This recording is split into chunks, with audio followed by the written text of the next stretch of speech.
First trade, si Sui USDT yung nakakapakapa natin ngayong gabi. So, ito yung nakikita ko na possible na touch point ay price point na pwedeng matouchan. So, syempre, dito ko sa worst case na pwede niyang tapikan ng price. No? Tina-target ko tong level na to, itong malakas na bounce na to. So, tingnan natin. Sana mag-whip muna, no, sa level na to. Ito yung target ko. Possible din dito pero dito na ako sa pinakamalala. Place ko na yung order.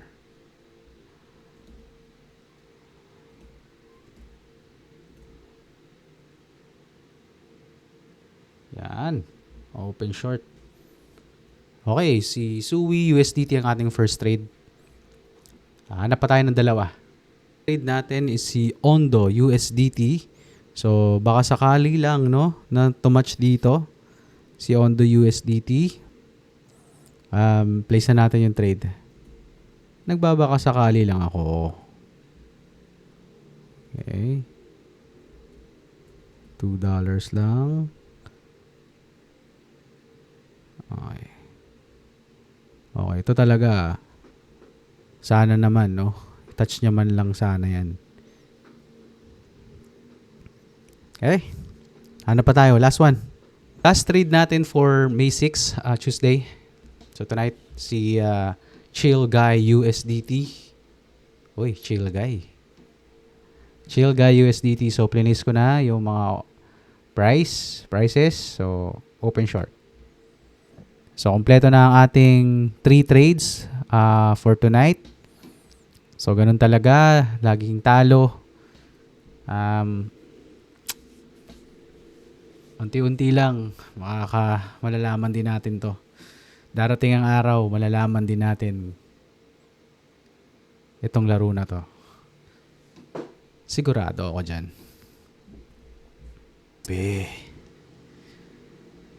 Okay, so ito yung results natin. Kahagabi. Tingnan natin, ano ba nangyari? So, yung first trade natin is si Sui USDT. Sui! Okay. Sui. Ano ba nangyari sa wala. Hindi hinit Wala, hindi rin talaga nakarating. Okay? Talo tayo kay Sui. Sayang. Hindi man lang tinatch itong levels na to. Okay? Yung pangalawang trade natin is si Ondo USDT. Yan, si Ondo. Ondo USDT. Ano ba nangyari dito? Okay, tinatch. Same. So, na-tsempohan natin. So, panalo tayo kay Ondo. Doon talaga siya nag-touch, Kasi tiningnan ko dito, tatandaan ko to. Tiningnan ko dito yung support level, Nagsusupport kasi to, So, possible na mang-whip dito, mag-retest dito. So, yun yung nakita ko kung bakit ko siya tinake. Malinis, Tapos may mga support level at least at least more than or two touch point para masabi ko na kahit papaano support level siya na naging resistance, no, eventually. Doon nga siya tumama. So, tatandaan ko to ganitong move. So, panalo tayo kay Ondo USDT. Ang third trade natin is si Chill Guy. Ito, chill tayo dito. Chill Guy. Si Chill Guy USDT. Talo tayo dito kay Chill Guy, Hindi inabot, Hindi inabot yung ano natin. So, winip muna tayo. Pero, same, no? Doon din nag-touch. So, may 1, tsaka 2. So, nag-try tayo. Tinouch nga, pero hindi talaga siya umabot doon. Konti na nga lang sana, Panalo sana tayo dito kay Chill Guy. Pero yun, hanap tayo ngayon ng